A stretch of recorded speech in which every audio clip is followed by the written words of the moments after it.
I feel like Vimeo's made a lot of great advancements over the years. I have my clients give me feedback. Remember 2 years ago, he had that devastating, gruesome injury.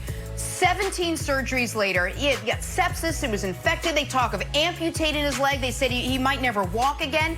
And then to walk out onto the field with his wife in tears and his kids on hand and actually to play football again is one of the most remarkable stories you will ever hear in the NFL. And a season that has already been marred by so many injuries. It is so refreshing to see this out of Alex Smith. So welcome back to the NFL, Alex. It is great to see you here. Something that we all hope we're going to be able to say to Dak Prescott at some point. The Cowboys quarterback, well, this is just hard to watch, suffered a compound fracture and dislocated his right ankle in the third quarter of Dallas's win over the Giants yesterday. He knew immediately that this was bad, carted off the field with tears in his eyes, rushed into surgery last night. His season is now over. The recovery timetable for an injury like this expected to be 4 to 6 months. Here's his head coach, Mike McCarthy, on quarterback Dak Prescott. I feel terrible for him. He was having a tremendous year, just, my short time working with him. He's made such an impression on me, and he's, clearly the leader of this football team. And I have no doubt that he'll bounce back from this, and this will just be all part of his great story. This will just be another chapter in a great story. He's a fine young man and an outstanding quarterback. Well, this was some good news. Dak's brother, Tad, posting this picture before Dak went into surgery last night. Looked like the quarterback was in good spirits. Brandon, the one thing we talked about with Dak Prescott coming into the season was his durability and how he just doesn't go down. It's just such a horrible thing for this to happen. What was your reaction to how devastating this was for Dak Prescott?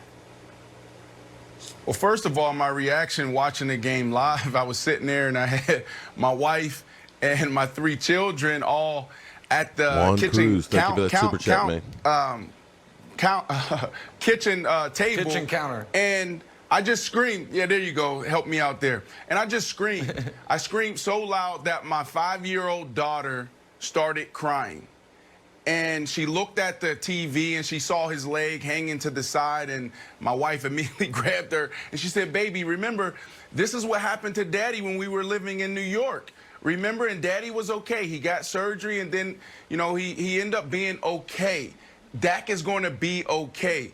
And I remember just feeling like, man, I don't even want to watch the game anymore. I don't want to watch any football for the rest of the day, because I thought about him leaving so much money on the table. My agent and I, year one of my career, I played 13 years. We said, there's one thing we're not going to do. We're never going to play that last year out, because we have all the risk. And if you just look at it from a business perspective, it's not good to own all the risk. You have a team and you have player, and you can't do that. Now, was it devastating? 100%. Is it devastating to him and the organization? Yes. But you got to think about this. If it was any other position, this guy would not be getting a contract. If it was a running back, if it was a wide receiver, defensive end, kicker, it doesn't matter. No one's going to give you a contract next year. You have to go out there and earn it. So now Dak probably is going to get what he wanted coming into this year, a short-term deal. That's what Dak wanted. Dak wanted a 3 to 4 year contract so he can get back to the table when the TV money rose again. But when you look at this, you never know as a football player when that end is near. You never know when you walk onto the field if the next play is the play. You just talked about Alex Smith being the comeback player of this year. Look what happened to him. Amazing career, so much success. In the blink of an eye, his whole leg is cut in half pretty much. And we're talking about him never playing football again. Maybe not able to walk again. Maybe they're going to take his leg. So when you're Dak Prescott, you bet on yourself, and no one can ever challenge you and argue with you believing in yourself. But when you play in the NFL, you have to really think about how can I get a deal done, even if I have to give a little bit up. So those are the two things that came to my mind, was the injury, how, I sustained something similar to that, and it took me a year and a half to get back to 95%, and then the money that was left on the table.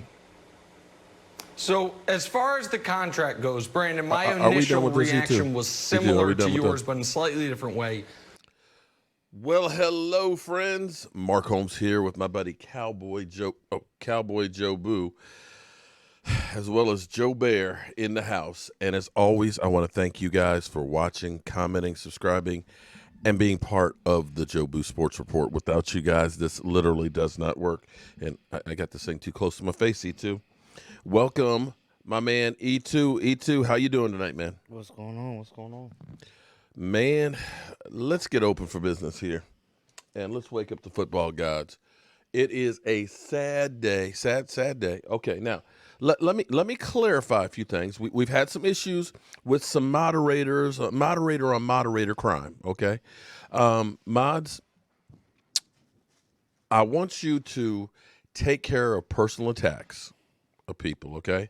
If somebody doesn't agree with the team and things like that, minor stuff, maybe put somebody in timeout a little bit or something like that. But before you block somebody, be sure they deserve to be blocked. If they spamming, porn and stuff like that, block them. If they're coming in and they're joking about Dak Prescott's leg and things like that, stuff that's that crosses the board. Hate the Cowboys. We got. We got people in here. It's a family channel and stuff. And I, you know what? I've made fun about Carson Wentz being in a wheelchair and things like that, but I never made fun directly of the injury or laughed at him being carted off. We joke, and maybe I need to be better. What do you think on that, E2? No, I mean, you had every right to feel that way because, again, people need to have humility and they need to understand that just because you don't like another team or you're not a fan of that team, injuries are injuries, and that's nothing to laugh about. Okay. All right. I hear you. It goes to show that you have no class and no character. You talking about no class? Yes. Okay. All right. So here it is. Dak Prescott, we're going to have Skywalker Steel supposed to be joining us here. About 9:15 or so we'll get him to chime in, and definitely want to get you guys to check him out. Hey, what's going on, Shay? Do we have the ladies up in here? The ladies are here. Oh, the ladies. Who else is in here besides Shay? I know Shay. Did I see Miss Lola to Cowboys. Lola? Okay. Is Miss Anita in here? Did I see Miss Anita? To Cowboys is here, too. Oh, okay. Anita Taylor. She's praying for Dak. Oh, what a night.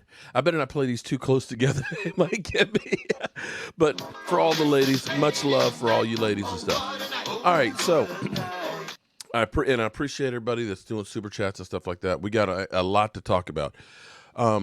When you realize, now we were here together yesterday, literally was like, it still really didn't sink in at first what happened. It really didn't sink in until about the middle of the night. I woke up about 11:30. I had gotten word they said Dak was out of surgery and that he was doing fine. I talked to his uncle Philip, by text today, and he said Dak, went through the surgery well. The prognosis is good, that he's in good spirits and things. And in fact, Stephen Jones talked to Dak today, apparently, and Dak is like chomping at the bit already to get back on there, out on the field. Have you rewatched the video? I mean, watched the play? Look, seeing it live was enough. First of all, after seeing Alan Hearns have it, and when seeing that happen to Dak, I was like, nah, I don't need to see this. But I do know one thing about Dak. That dude sat there and tried to that's turn the ankle back himself on the field. Yeah, that's true warrior, man. Yeah, exactly. And the thing I wonder is, so E2, you might not want to watch this. Okay. You gonna show it again? Oh my God. Well, No, because I want people to understand, because we have all these people that have said that Dak Prescott's a bum, he's an average quarterback and he doesn't deserve anything. You watch this thing. I've had people. Not going to keep it. Prescott breaks the tackle. Watch when he goes down. Right now, he literally picked it up and pushed it into the ground, trying to set it back in place. Yeah. Like it just popped out. You just got to hope it's a cramp, don't you, if you're a Cowboy fan right there?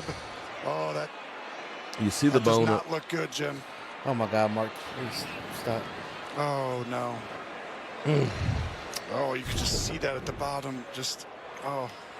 But you literally see him. So when you see him carted off. One of those you don't want to see twice. When you look at the love. When you see him taking off on the cart, you wonder if he was crying. You know it hurt like hell. What they didn't show was they had to snap the foot back by his face, to put the brace on. Yeah. Same thing they did to Alan Hearns. Yeah. That's without anesthesia. That's why he's crying. No, I actually think no. I take a different take on that. Because he is the type of guy that is upset because he's letting his teammates down because he knows he's not going to be there. Yeah. I've been in that situation my senior year, and all you jackass trolls. I think it's just all of that together. All you jackass trolls that are going out there and say, how can you compare yourself to that? But I'm going to tell you the situation for me. My senior year of high school football, last scrimmage of the season, last quarter, I tear my ACL. And when you get hurt, first of all, you don't realize that it's hurt that bad. You're like, okay, I got to pop up and go. The second thing is you start thinking about, I'm gone. What about my team? And I think that right there is my team. I got to be here for my team. This guy is a true warrior. And I dare any of these assholes out there that say Dak is crap, to ever put themselves in a position where they get injured like that and they try and snap their leg back in place. I challenge any of them.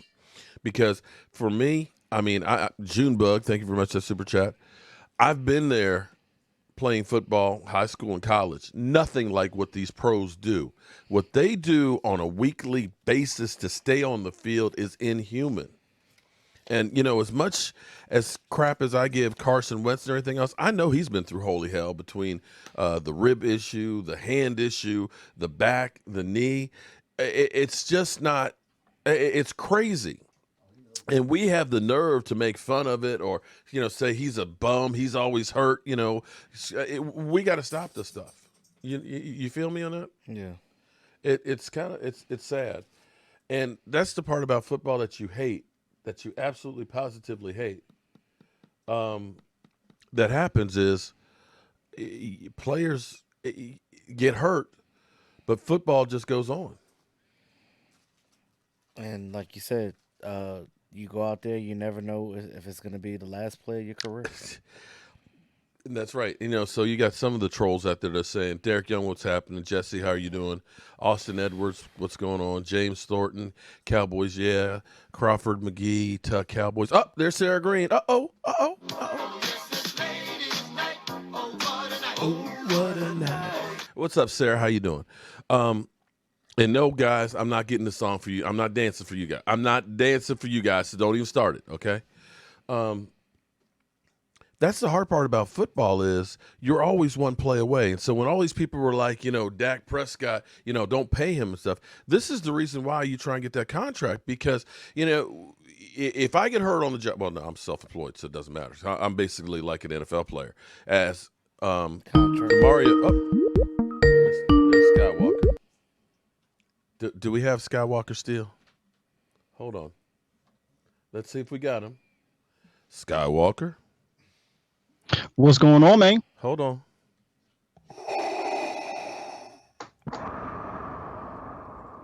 Check. Can you hear me? Go ahead, say that again. Can you hear me? Yes, sir. I can hear you, brother. Do you hear Darth Vader? I don't hear the Darth Vader. Oh. Okay. For some reason, I guess that's not playing in there for you. But was that your surprise? Yeah, that was my surprise. I've got him in here breathing. All right, L4G, thank you very much for joining the chat and giving the super chat. I have here the boy wonder. Now, I got a question for you, Skywalker, because I look at you and you got a baby face. Mm-hmm. How old are you? See, that's a mystery. Oh, no, seriously. see, me, I'm slightly younger than dirt. Okay. But you got that baby face. I was like, because somebody asked me, he said, well, how old is, I said, he's got to be in his 20s. Nope. Nope. And somebody said, nah, he's in his 30s. I said, no, man, he got the baby face because, black don't crack. Okay. Yeah. I always say, I thank my mama. That's what that is, man. It's the baby face, but it's my mom. She doesn't look her age, man. But I am actually will be 32 in a few weeks. Wow. Okay. Yeah. I still almost lived your life twice. Okay. Yeah. All right. Well, we got E2 in the house. E2, can you hear E2? What's up, E2? What's going on, Skywalker? Yes, sir. Hey, I still gotta get you that video, man. But as you probably know by now, it's a lot been going on here on this side. I heard. Man, there's so much going on. Hey, just call my phone tomorrow. We'll talk about it. Oh, there's Miss Jackie. What's up, Miss Jackie? It's this ladies' night. Oh, what a night. Okay, so we get happy over here when the ladies come in, but you didn't hear it, but it's ladies' night playing. Okay. I hear it though when I watch the show and when I was watching earlier. I heard you. Yeah. Okay. It's like this Bama here. Nah, you cool. I like that. All right, so we've been talking about the whole situation with Dak and everything else, and about being a Warrior and going out. The question is for tonight. Now that I got a whole panel here, everybody got E2, of course. We got Skywalker Steel. Is the Cowboys season over? No, I don't think so. And I think a lot of that has to do with the division they're in. Mm-hmm. Right, we're 2-3, then 1-3-1, and 0-4, 0-5. Top of the division. It's just a bad division. Yeah. Well, okay. I've said what I think is going to have to happen. I think, not to throw shade on Andy Dalton, but everybody, of course, always says Andy Dalton, he's a real quarterback. Because the Dak haters are always like, now we got a real quarterback. I actually had some of the assholes that are out here, well, I'm glad Dak is hurt. Now we got a real quarterback playing.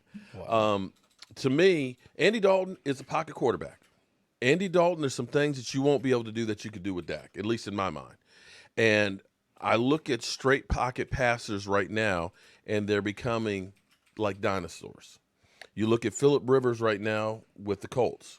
You got you got Frank Wright being asked if he's going to be benched, for Jacoby Brissett because he's still passing the ball. But if you're a stationary target, teams can tee off on you. You need that extra element where you can get that quarterback sneak, where you can bootleg and have that run pass option and things, but I don't think you're going to be able to do that as much with Andy Dalton. Now, I'm not saying that he can't do some of it, but it's not going to be as effective as Dak Prescott, who was built like a linebacker. Would you guys agree with that, or do you see it differently? No, I agree to an extent. He can move, but he's not Dak. You're not going to run any type of read options with Dak, right? I'm sorry, with Dalton, right? No. He's not going to do that for you, but he did make a play 2 days ago or yesterday where he got outside and got that pass off. Yeah. So he can move a little bit, but you're not going to run Andy Dalton. See, this is where Mike McCarthy comes in, and we talked about what Mike McCarthy has done with the Packers. We've seen what he's done with Matt Flynn. You remember that guy that torched us, 26-3, that torched us and got paid. He's all about that quarterback development, and I think that he's gonna basically make the necessary adjustments for Andy Dalton. And the things that's predicated on how he plays. And I think they're going to call a good game plan for him. And it's going to work out. And then they're going to do a lot of running the ball with Zeke. Kathy Green. Hi, Kathy. Shout out to you. Okay. Here's what I see. Whether Dak is there or Zeke is there, you're not going to lose that much. Your offense has been doing okay. Now you need the offensive line to solidify because I think you'll need to run the football more.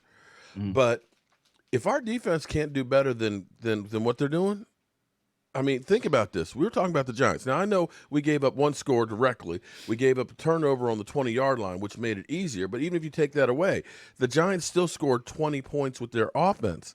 An offense that hadn't scored 16 points more than 16 points all season. If you can't hold the Giants, what are you going to do when it comes to playoff? And I believe that we have a good shot at winning our division. But if your defense doesn't do better than that, brother, its season's over. They're going to figure it out. That's been my worry. I talked about it yesterday when Dak went out, and then today I did a little show earlier, and I said, "Hey, I'm not really worried about Andy Dalton that much. Like I think Andy Dalton, if you keep him upright, you got good receivers. If Zeke can somehow find his way, but the offensive line is a different discussion. Andy Dalton can be serviceable because he is a serviceable guy in the regular season. I'm worried about what you're worried about, Mark. It's the defense. They averaged 11 points per game coming into the season. Coming into this game, right? And like I said, even if you take the 2 turnovers by us, that's still 20. That's doubling what they've been able to do. Right. And that's the Giants. They were the worst ranked offense. Somehow we were ranked 30th on defense. I saw that stat yesterday. I'm just like, who's worse than us? And it's funny, but Seattle actually. Mind you, we were ranked that before the slate of games yesterday. Yeah. Yeah. So, that's where your biggest worry is. Now again, I think Andy Dalton will be okay as far as offense. He's got a lot more weapons than he's ever had. Yeah. To me, I think that I think I said this yesterday, but to me, this is like the 2014 season when Tony Romo came back from, I can't remember if it was a back injury. I think it was back. He came back, and against the 49ers, he threw like 3 interceptions. And it was just like Week one, he had no strength whatsoever. He could not get the ball more than 25 yards downfield. They were literally ducks, and you were just like, man, this is the end of Tony Romo's career. And that's when they started running for the first time, really running the football with DeMarco Murray and taking Tyron Smith and Zach Martin and those guys, and all of a sudden we became a true running team. Before that time, we were throwing the ball like 60% of the time. Yeah. And so you can look at that parallel and say, okay, here's what we need to do. If we can solidify the offensive line where these guys that are young can start blocking, and getting the schemes down, we need to run the football a little bit more to slow the game down to help the defense. Yeah. Because, with Andy Dalton, I don't know that we're going to be able to do 40 points a game. I don't know that we're going to be able to throw 400 yards a game with Andy Dalton. We've got to do something to help the defense. And slowing the game down, and hopefully Zeke is holding on to the football, so we're not getting those turnovers, will give the defense a better chance. Yeah, I don't know that we're going to ever be able to come back down 20-0, down 17 points, down 41-14. Like under Andy Dalton, I just can't see that happening because he's a really good passer when he's not pressured. He's a terrible quarterback when he's pressured. Yeah. Right. And see, that's one of the things, the subtleties I think a lot of people lost in what's happening with our offensive line. We haven't had the same lineup, I don't know, any week of the year. So speaking of that, did you notice that with the line not being shifted, did you see that Brandon Knight and Terrence Steele actually played a little bit better? Yeah, they did. But again, I like it Brandon was the Knight. Giants. Steele. I do too. Okay, but it's also the Giants. Yeah, but they still have a top 10 defense. Listen, my third cousin did all right in this game. All right. Okay. So you're not gonna talk bad about family. No. Hey, Mark, I've been. Can we cuss on this here?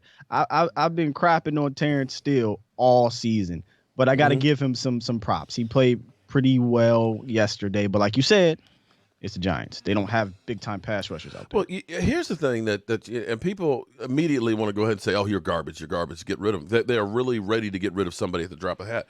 But when you think about a guy who was an undrafted rookie free agent, okay, let's be clear here. I'm going to give you a caveat to that, too. Okay, nobody drafted you. They looked at you and said, nah, you're not good enough to be a player. I mean, and the Cowboys took a chance on him. To go through no OTAs, okay? And if you are a guy who's an undrafted rookie free agent, you move to town and you get yourself an apartment. You don't have a home gym, okay? We had COVID happen where you can't even go out and work out at the gym. Okay, now as a wide receiver and quarterback, you can go throw passes. Offensive lineman, you ain't got weights. What are you doing? Up under the sofa, just doing presses with the sofa or what? And now you've gone through 2 weeks of conditioning and 14 practices, and now you're starting for the Dallas Cowboys at right tackle. The fact that you didn't pull a Chaz Green every week is an amazement. And Chaz Green was a third-round pick. Right, that's what I'm saying. The fact that he is holding up at all is a testament to what your offensive line coaches are doing because you don't expect to get – you expect to go ahead and say, we're just going to get blown up. Well, see, this is also what I've been saying before, too, about that. The fact that he's in there getting game experience, even though, I mean, you're going to expect him to get beat by Aaron Donald. You're going to expect him to get beat by Takk McKinley. You're going to expect him to get beat by Myles Garrett and guys of that stature. That's to be understood. But at the same time, he's getting that game experience. He's understanding how these guys play. So every week he's getting better and better and better. And that confidence, what I tell you about confidence when it comes to players, when you play football, the more you play, the better your confidence gets. Because if you're just going to sit here and take him out the game, he's never going to develop as a player. So it's a good thing that he's out there because by the time next year comes, he's going to be on Brandon Knight's level. Well, I agree with you on that. It's an interesting take there, E2, because you're absolutely right. Like, only way to get better is to play, right? Yeah. That's it. Yeah. And the only way to build Period. confidence is to play. But, man, his confidence had to be shot. He got benched last week. Right. Yeah. And when you think about it, the only reason why he's even in the game is because Tyron Smith had to get surgery. I think we all believe Brandon Knight would have been the tackle, right? I mean, he was benched. Yeah. So then he comes in, and this is where that confidence comes into play. I hate to use a Jason Garrett-ism. Uh-oh, here we go. I hate to do it. But wait, his, that's the we best didn't thing bury about Jason Garrett is his yesterday. isms. That's the Hate best to thing use about Jason Garrett is his isms. But you have to stack one day, one good practice after another, one good game after another. Yeah. Terrence Steele had a good game, y'all. Yeah. So stack that and bring it on to the next week. He's going to have some challenges next week.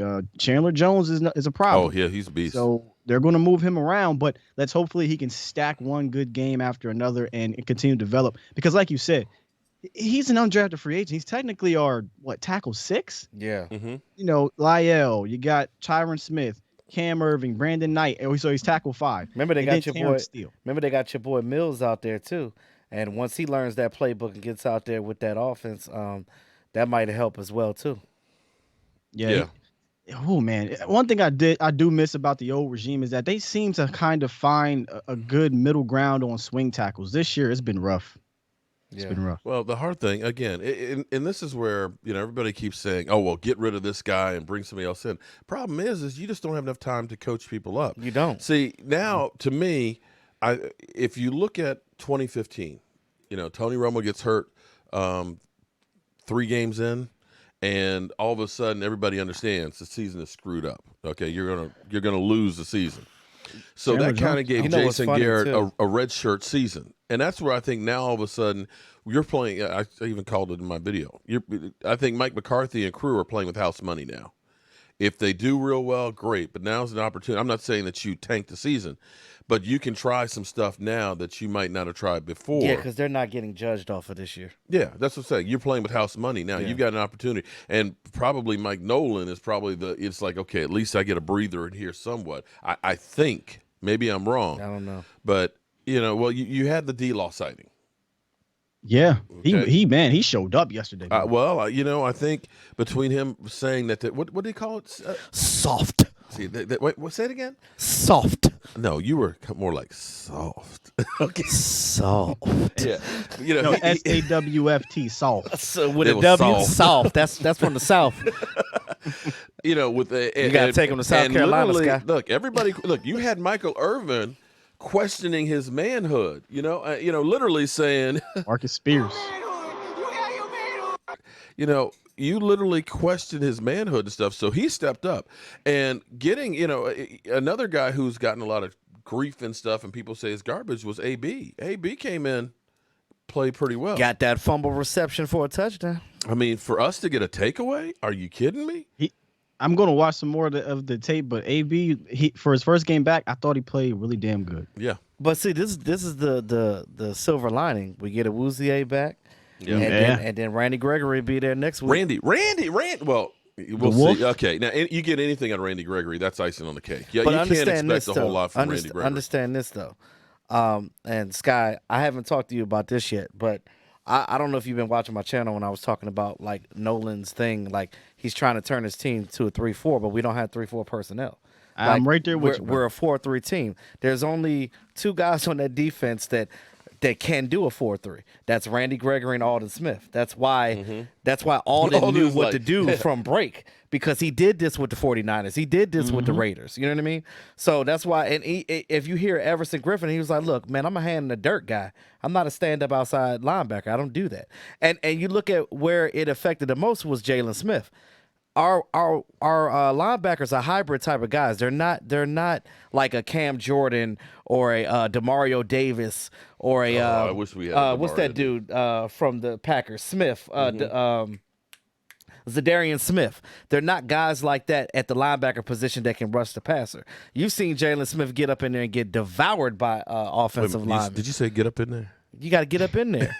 Okay. And he's not one to get up in there. Okay. He's a sideline to sideline. Right.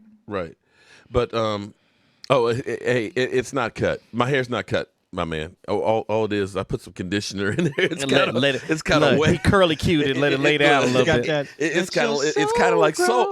See, that's exactly what I was gonna go. That's right. It's like it's still long and stuff. I'm still trying to figure out what to do with it. Okay. That's that birthday. Oh, is that Lola? That's that birthday. What's up, Lola? How you doing? And I tell you what, though, E2. You got the thing playing. You talked about Jalen Smith. He had a day. You know, that was his first best one game this season. Yes. In fact, last year he seemed to be. He had the great year after the first year having the drop foot syndrome. Then that second year of him starting, he played really, really well. But last year he had a lot of tackles, but you never really saw him like the beast that you thought he was going to be. Yeah. Last year, but you're right. That yesterday he really seemed like he was coming and delivering a blow, and for the most part, guys weren't carrying him down the field. Right. So that was definitely encouraging. Now we got Van Der Esch was in pads last week. I'm sure he's going to be practicing come Wednesday as well, getting closer and closer.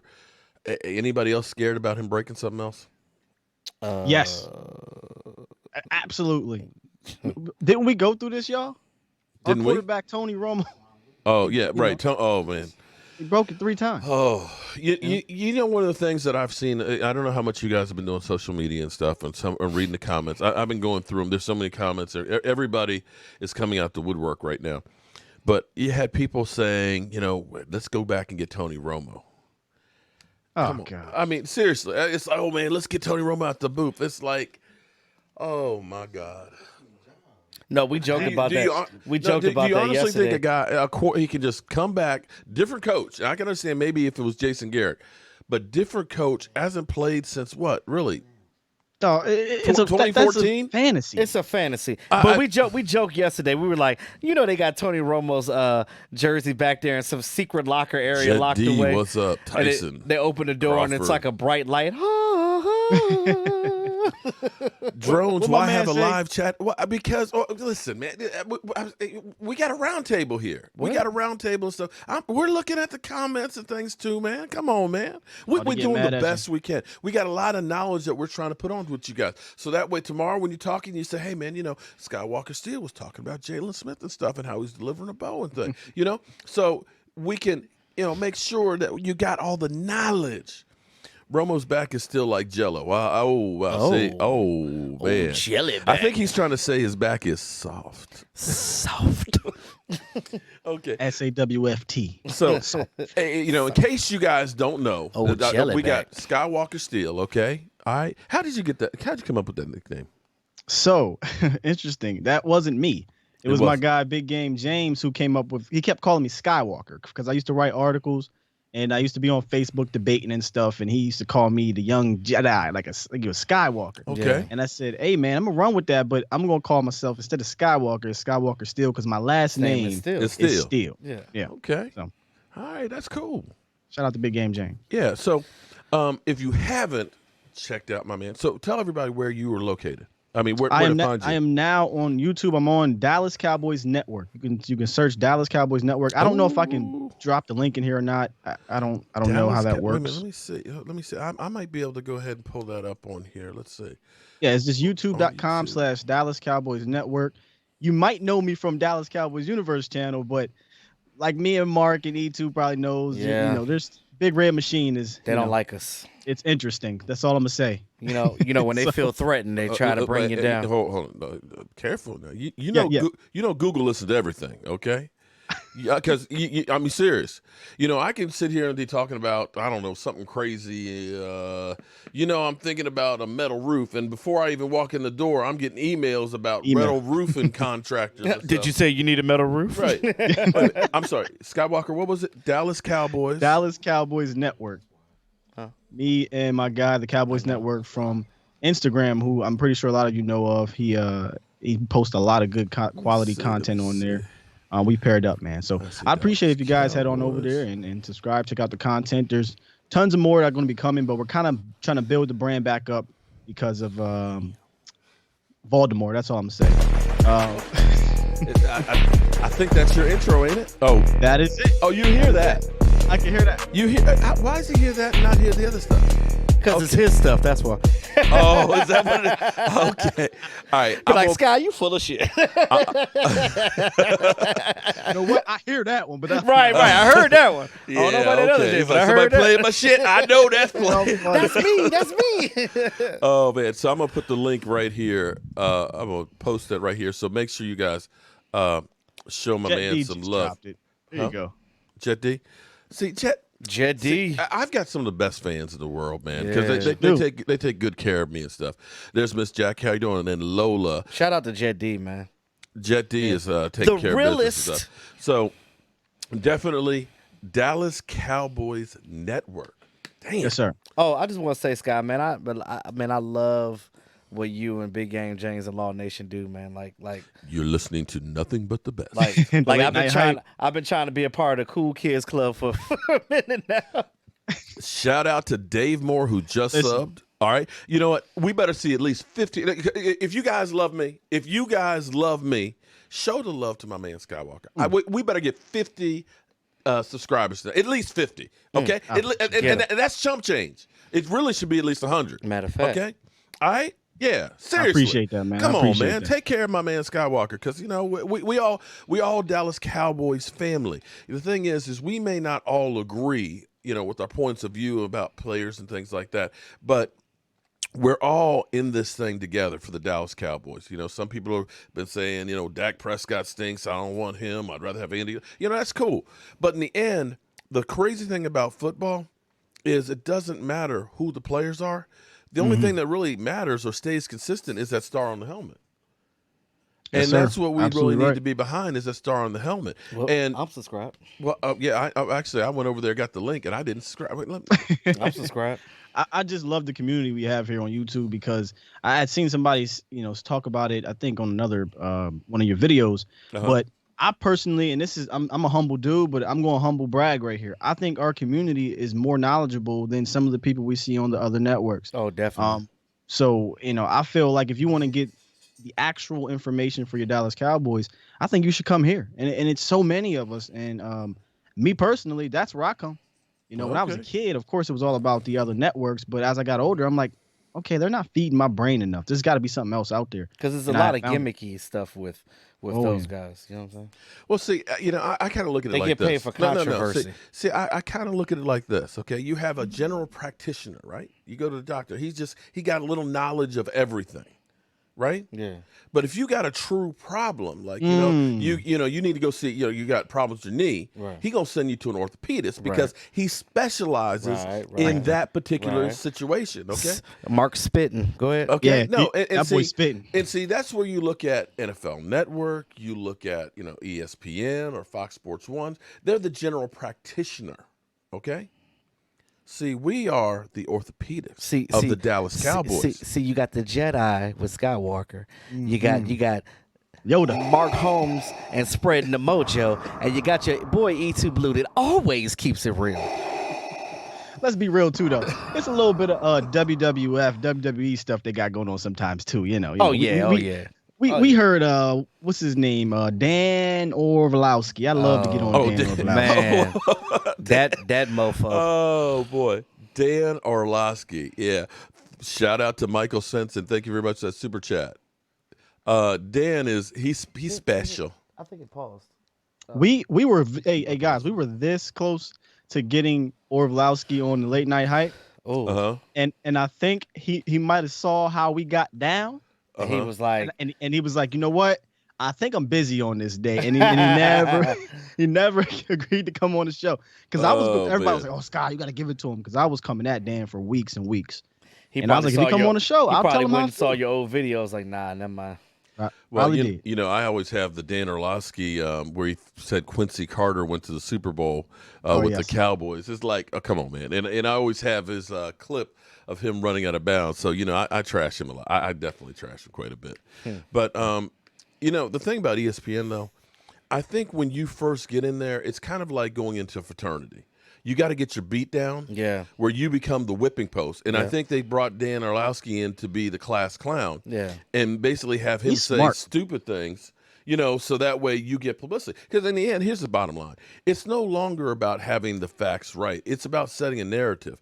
You know, Skywalker, you posted on Twitter last night. Great job on doing your homework. You posted about what Ed Werder said when Alex Smith got hurt. Yeah. And then what he said about Dak getting hurt, you know, and it was oh my, you know, it was like, you know, poor Alex Smith, he's a family man with his kids and you pray for him to return. And with Dak, it was basically like, well, this is what happens when you go out there. You know, it's a business. And it was like, the fuck?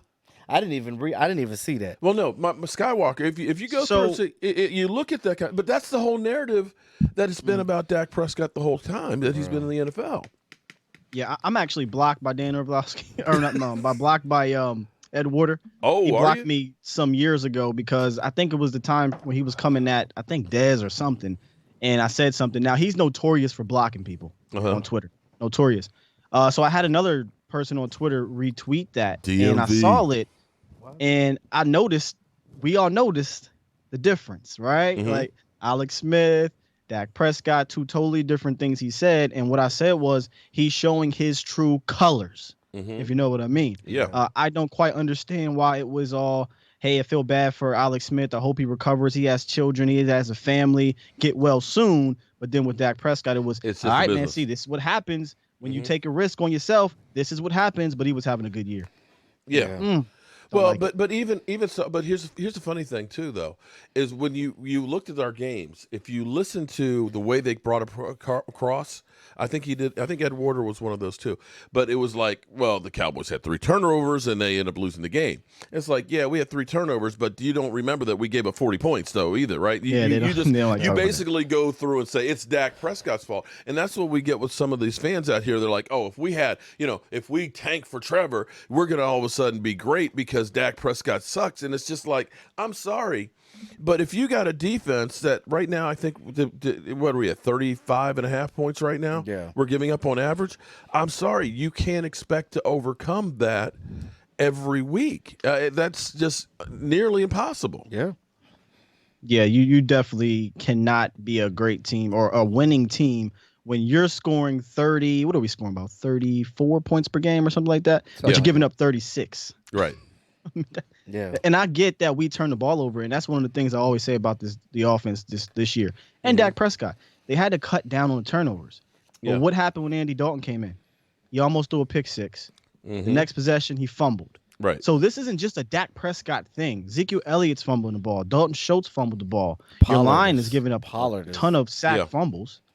This is contagious, man. Turnovers are contagious, good and bad, and they got to clean it up even more now, guys, because, again, Andy Dalton's not bringing you back from 40 to 14. No, it's not. That's where we're going to have to play differently, where we're going to have to control the clock and try and protect that defense and keep other teams from being able to score. The best thing we can do, our best deal is keeping the defense off the field, and that's what we had to do back there in 2014 until Tony Romo was actually able to start throwing. But that became our winning formula. You know, we had DeMarco Murray get over 1,800 yards rushing, which is the Dallas Cowboy record. And that was the formula where we all of a sudden said we got the best offensive line in football. There you go. We can just start pounding the rock. Now, we don't have that same offensive line. Yeah, we got to stop saying it. Well, and see, that goes back to the same narrative where, you know, and I'm not trying to say that some of the fans out there are stupid. But some of the fans out there are stupid because all they do is they listen to ESPN and they have the narrative that, well, the Dallas Cowboys, they have a great offensive line. We haven't had a great offensive line since really 2016. Or they hit you with the such and such said, I don't give a damn what they said. I had to tell a Giants fan because he's a Giants YouTuber, great channel. But again, that's I not said, Copizzle. I mean no disrespect to you. Not that trash. But there's a Jay-Z reference, right? Are you listening to the music or are you just skimming through it? Right. Like, are you really watching the Cowboys or are you skimming through what's going on? Because he said, well, Dak Prescott has a great offensive line in the running game and yada, yada. I said, sir, they skimming. You could not have been watching the game. Not this season. Yeah. You're living in 2014. You really are. Yeah. But that goes back to Rashid. Now, I went off on Rashid yesterday because Rashid actually, to his defense, he didn't realize how bad Dak Prescott's injury was. I called him today. I'm like, yo, I didn't mean to go off on you like I did, but I almost feel like Dak Prescott's my son. Okay, but then again, I also feel like E2 Blue's my son. Now Skywalker, you one of my babies too. Okay, I'm part of you one of my babies. Law Nation, nothing but best. It's like they're my kids. It's like they're my family. He's changed his name to Babyface Steel. There you go. My icon gonna be Babyface. But right. Dak getting hurt yesterday to me felt like it was like Michael Anthony was over here just snapped his leg. And so in the heat of the moment of all that, I was like, Rashid, stop. Just back the F off. And I went off on him. But the thing that drives me crazy about Dak Prescott is they've always come up with a new term to turn and say you're garbage. Yeah.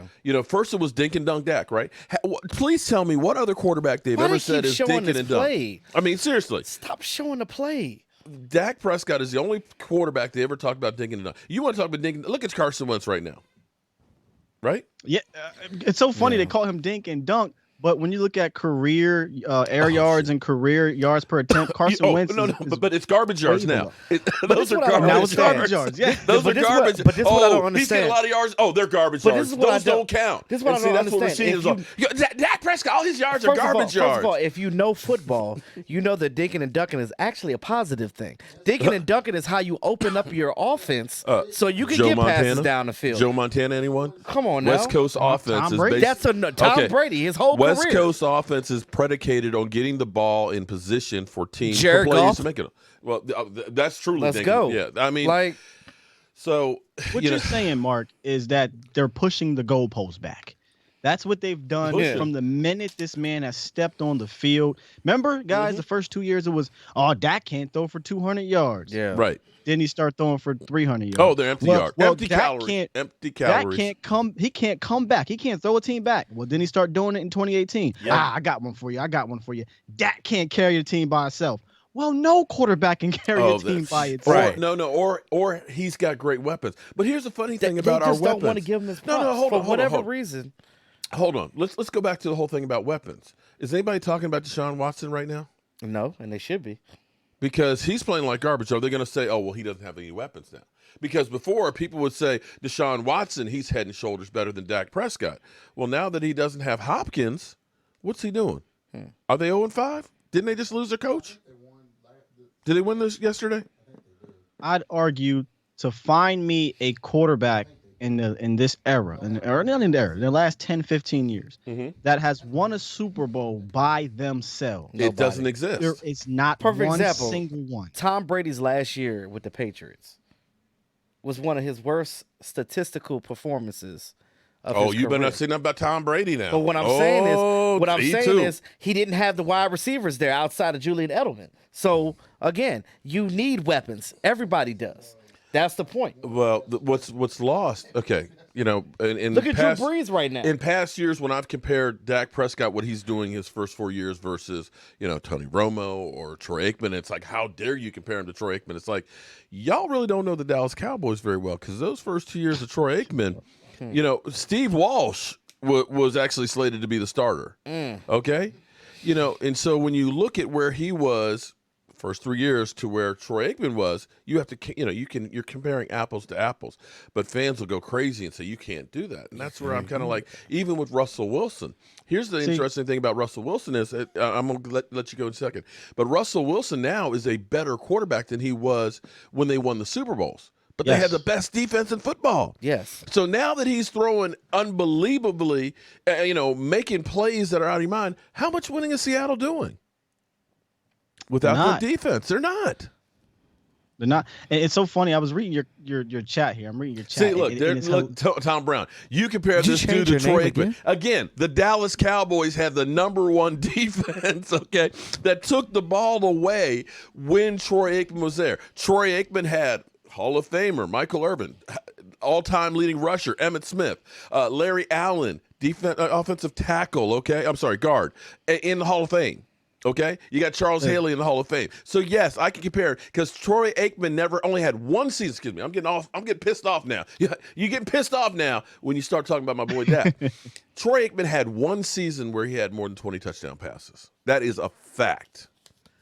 So when you had the best offensive line in football, the best defense in football, and you had 4 Hall of Famers with you, I'm sorry, you had everything perfect. You said that was Tom Brown who said that? Tom Brown, I think it was. Yeah, I've never seen. So let me show you how hypocritical fans get when they don't think. I'm not coming at you, Tom. I don't know you, but you're being a little bit of a hypocrite. You're laughing at Mark for comparing him to Troy Aikman, but your comment just compared Aaron Rodgers to Dak Prescott. You said Aaron Rodgers went 15-1 with the 32nd ranked defense. Well, you can't compare Dak to Aaron Rodgers if you're going to laugh at Mark for bringing up Troy Aikman. That's an all-time great quarterback. And my statement wasn't name me a quarterback that went 15-1 in the regular season. Name me a quarterback. Once again, don't worry, I'll wait. That has won a Super Bowl by themselves. Right. I got all night, Mark. He's all night long. Damn. Hey, I'm hit you with nobody. No, Q, don't delete him. Go ahead and let him talk his let him go ahead and show how stupid he is. Ooh. He said Dick. Is that D-I-K? Dick Trashcott is garbage compared to Troy Aikman, 3 rings. Okay, so if we take Troy Aikman and put him on the Dallas Cowboys team right now, is he win the Super Bowl? Gosh, no. That's my thank you, Skywalker. So if you take Troy Aikman and put him on this team, come on, man. See, that's where I'm sorry, Tim. You know what? I got to tell you, Tim. You don't understand. You don't understand, man. I ain't scared of you motherfuckers. Okay, all right. Nobody. I'm sorry. That's just that right there. That's just an idiot. I'm sorry. You can be mad. You can cuss me out. You can unsubscribe if you had subscribed, but you're just an idiot. Okay, you're just a freaking idiot. This is the thing. Ignorance is bliss, and common sense don't grow on trees. Oh, I heard that. Okay. I think once fans come to an understanding that, yes, this is a team game, then you will come to appreciate good quarterback like Dak Prescott. I'm not saying Dak is all-time great. I'm not saying Dak Prescott's the best quarterback in the league, but Dak Prescott's a damn good quarterback, guys. Yeah, and he's a leader on top of that. You cannot teach leadership qualities. You Amen cannot. On that one. They act like they grow on trees, my guy. There's about 20 teams that would love to have a Dak. And Sky, I was making this point before. This team, we better be blessed that we. First of all, we lucked up and got Tony Romo during his time. Because if it wasn't for Quincy Carter getting cut in training camp, he would have been a Bronco. Mm-hmm. Go ahead. Dak Prescott falls into your lap. We wanted goddamn Connor Cook. We wanted goddamn Paxton Lynch. Paxton Lynch. Where they at? Actually liked him. But oh man, I'm trying to remember. Okay, but where they at? I gotta look. Let me look this exactly. Even your boy, what's his name, Cardell Jones, that was drafted before Dak. Yeah, that's a great point. Is not even in the league. Christian Hackenberg. Come on, bro. Let me see. We don't have a staff that has groomed. Well, previously to this year, I know we have McCarthy now. But we're not Andy Reid, right? We're not Sean Payton or these quarterback guru type guys. We can't develop a quarterback to save our damn lives. And if it's not for luck, McCarthy can. If it's not for maybe McCarthy, we'll see. But if it wasn't for Sean Payton saying, "Nah, we need to offer Tony Romo more money. Yeah. If it wasn't for Dak falling into our laps. Oh, we wouldn't have gotten out from under the salary cap problems. No, we wouldn't have. And I'm going to tell you one thing. Goodness. It is hard to find a franchise quarterback. Do you know how many teams right now would love to have Dak Prescott services? That's what I'm saying. Come on, man. And I don't mean to derail this show and make it about Dak. It's all good. I'm not sure how, well, where you're going with the show. Keep spitting, Scott. Look, it's just go with the flow, man. We just throw shit on the wall and see what sticks. Okay? That's been my life all 55 years. But I tell you what, I just wish we had. Did you watch some of these games around the league with the defenses, man, making plays? Yes. Mm-hmm. Oh my gosh, man! I just need a defense to make some takeaways. Takeaways. Oh man, did you see Aaron Donald getting 5 sacks? Oh, okay, yeah, 5 sacks, yeah, one game. I had somebody on Twitter who had the idea. They said, "Oh, yeah," because people are like, Dak Prescott, he may be done. We should trade with the Jets. Oh, don't do it. To get Sam Darnold. I was like, what? You want mono? Okay. But no, here's what they said. Trade Amari Cooper to the Jets. What? And bring Sam Darnold. So that way, they said because Sam Darnold's only getting $5 million a year, and we could drop that $20 million for Amari Cooper. What? And I'm just like, do you know what the salary cap I'm gonna is head on out. Amari Cooper right now? I'm gonna head on out.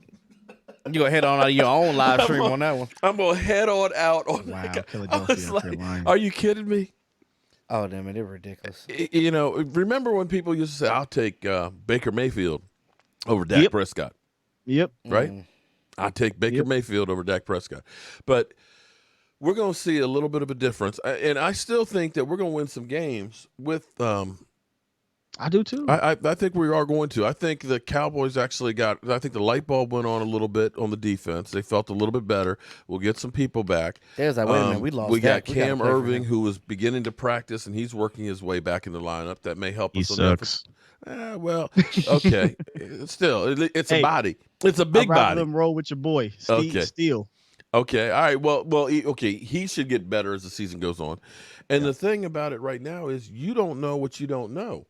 The 49ers, of course, everybody talked about, well, they're going to be a great team coming back. And right now they're 2-3, and Jimmy Garoppolo is getting close to being benched. He looked terrible yesterday.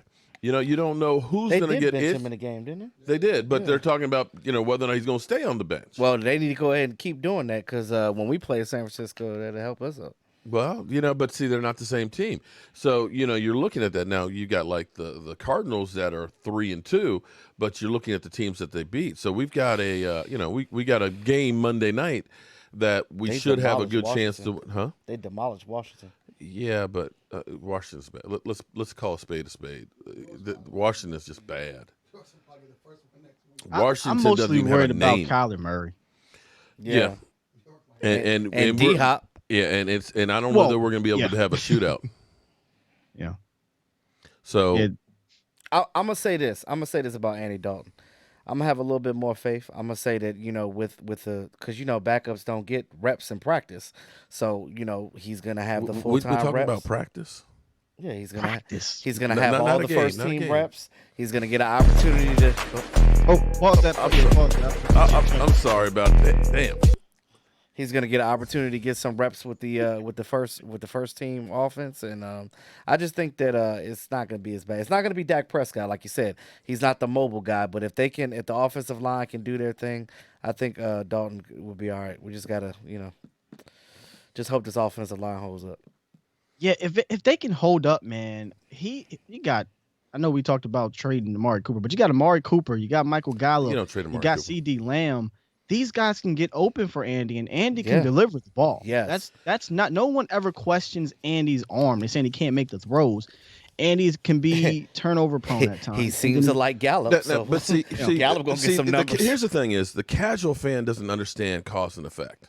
Okay, because now listening to Skip Bayless and stuff, they're saying, I don't know where Amari Cooper's being. Now you're seeing all these other guys that are making all these plays. And see, the problem is, let me finish my spot here. Here's what you got to understand is Amari Cooper, I think, is 4th in yardage right now, and teams realize he can kill you.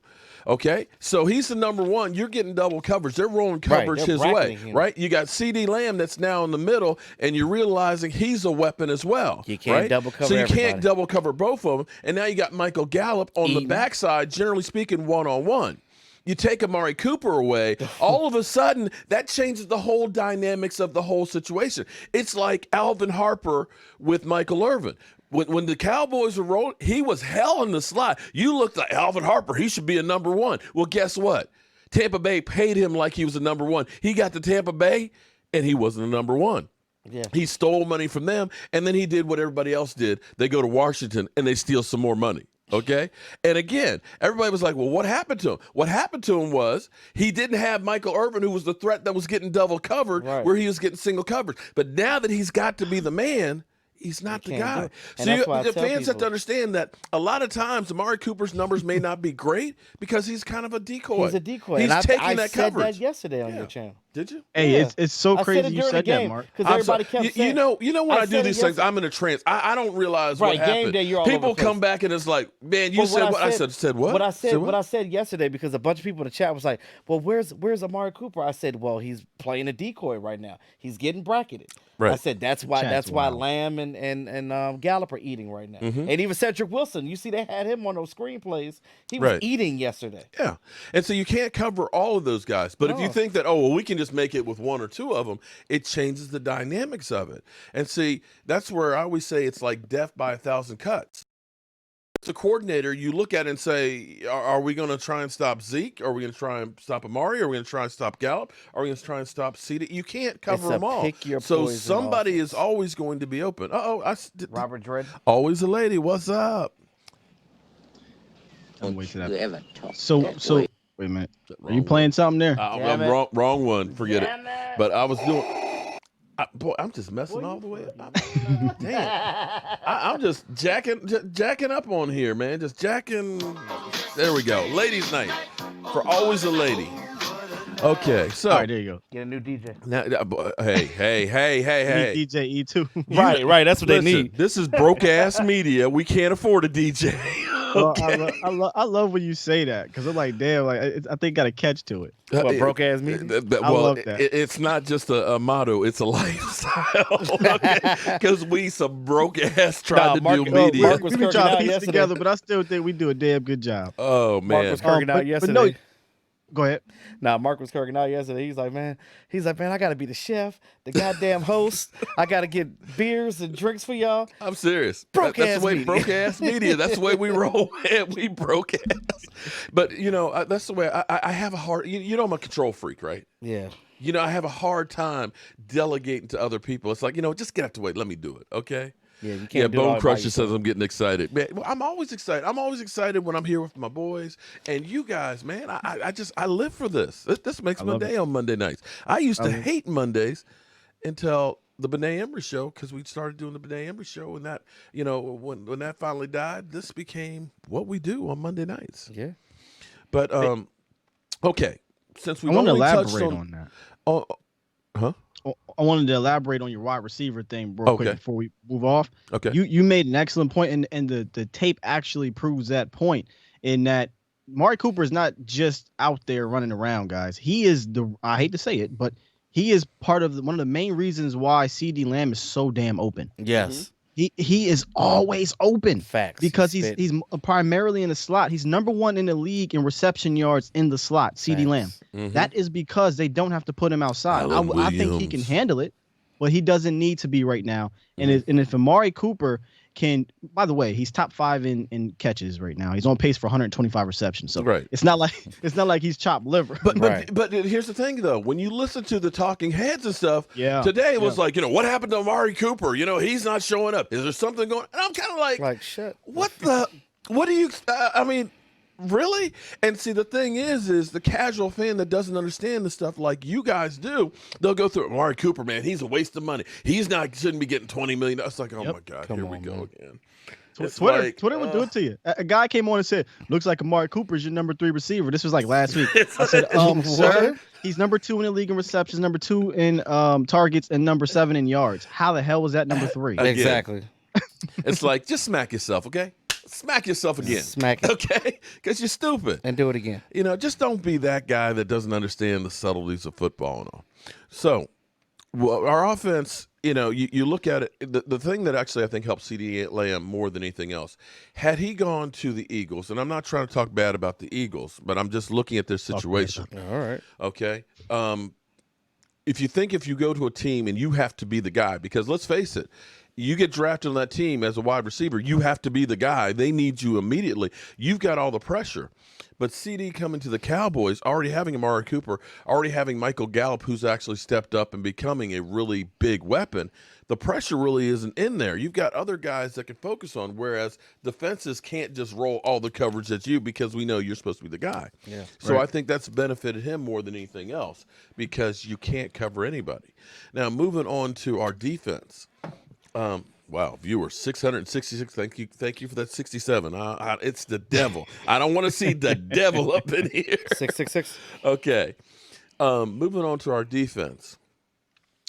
Does Mike Nolan make it through the season?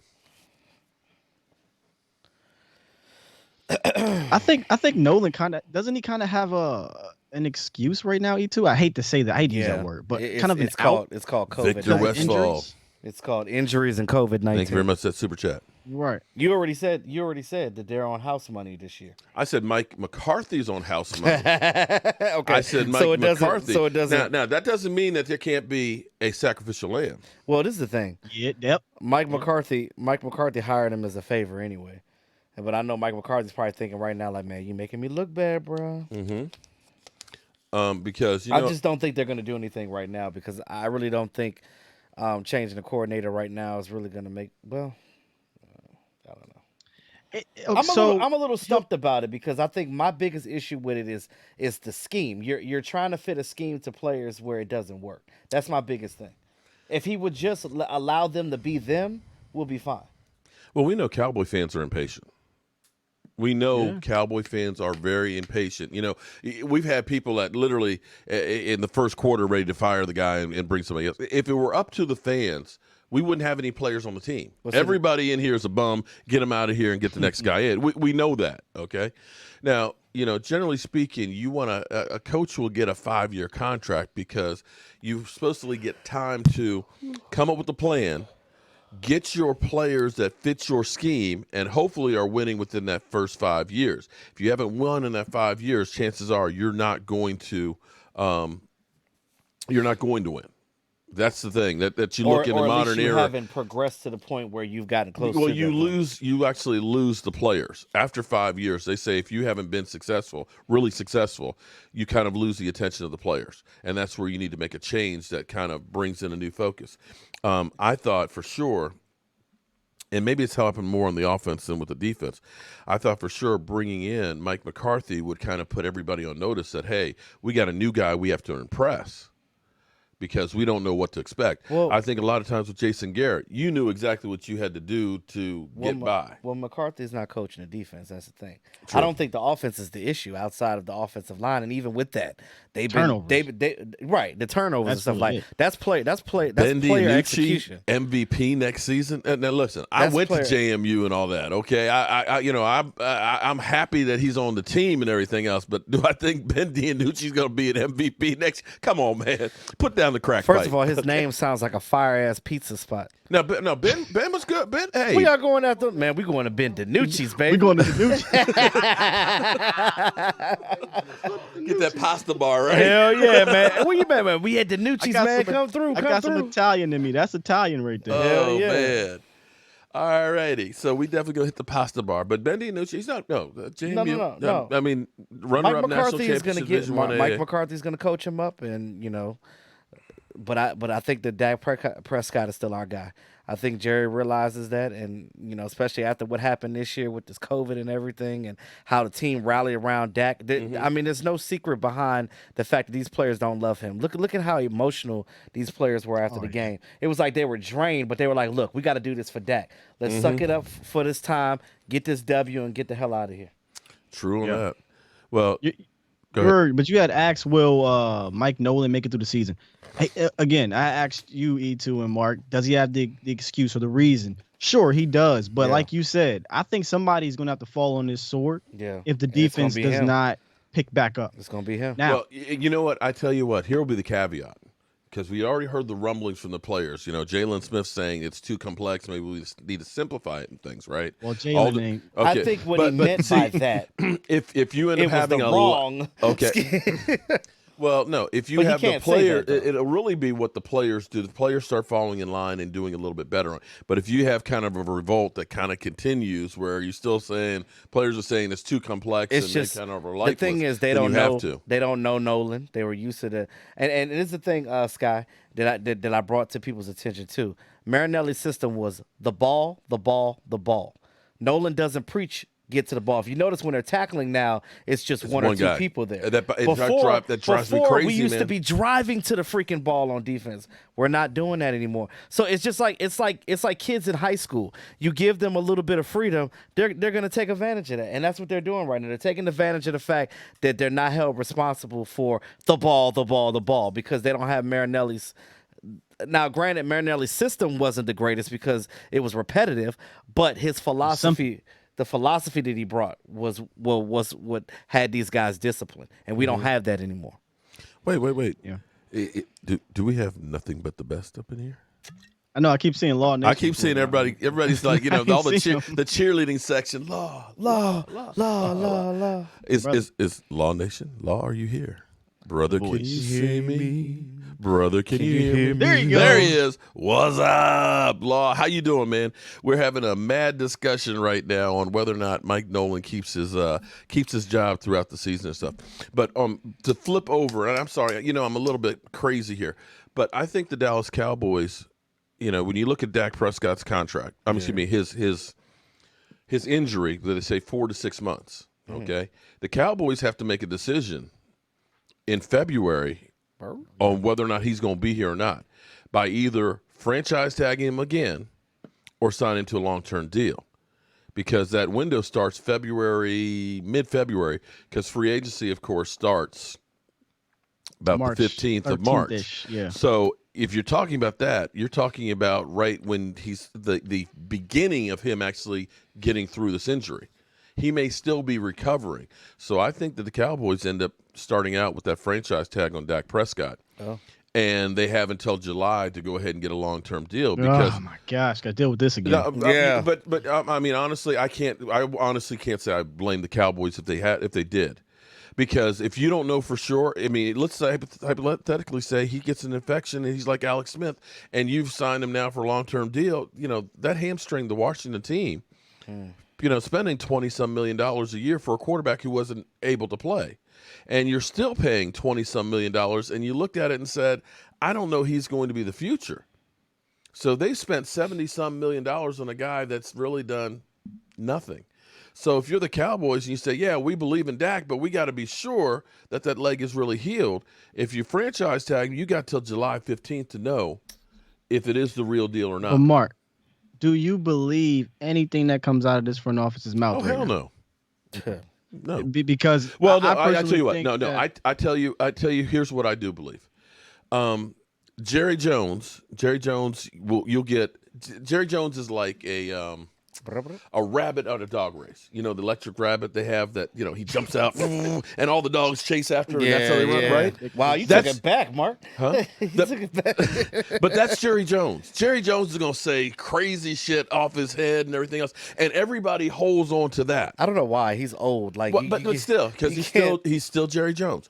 But Stephen Jones usually will. Stephen Jones is not that way. I thought that too. Okay, because see, this is how I know for sure. Because everybody kept saying, "Oh, we're gonna re-sign Dez. We're gonna re-sign Dez." But that whole time, whenever he was asked about Dez Bryant, he got stone-faced, and he would never commit to anything on there. You had Jerry Jones. Oh, Dez, he's like family and everything else. You had Ian Rappaport, who is suspended.